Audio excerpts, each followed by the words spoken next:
এই দুই মহিলা কারা এবং এদের সামনে রেখে কি বার্তা দিতে চাইল ভারত?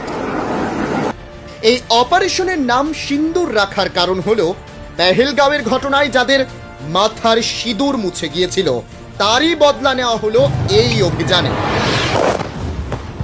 পাকিস্তানের জঙ্গি ডেরা উড়িয়ে অপারেশন সিন্দুরকে সফল ঘোষণা করল ভারত।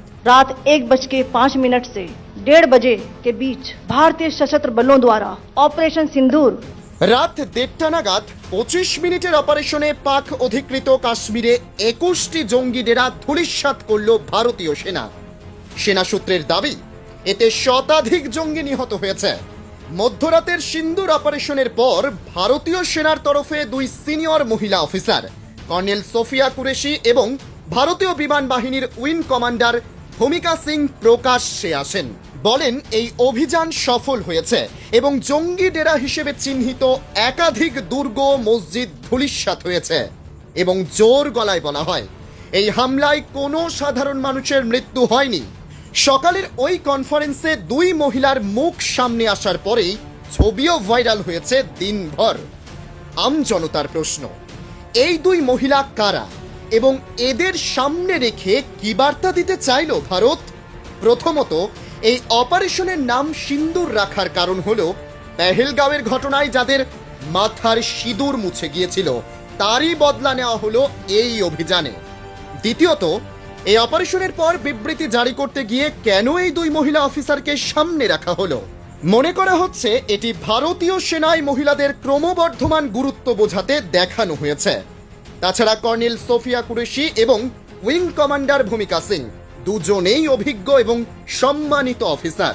তাছাড়া ভারতের এই পদক্ষেপ কূটনৈতিক কৌশলের অংশ।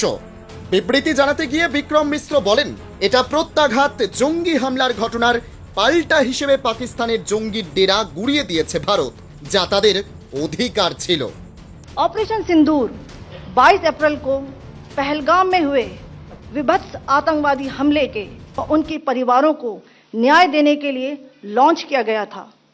इस कार्रवाई में 9 टेररिस्ट कैंप्स को टारगेट किया गया और पूरी तरह से इसे बर्बाद किया गया। पाकिस्तान में पिछले 3 दशकों से टेरर इंफ्रास्ट्रक्चर का निर्माण हो रहा है।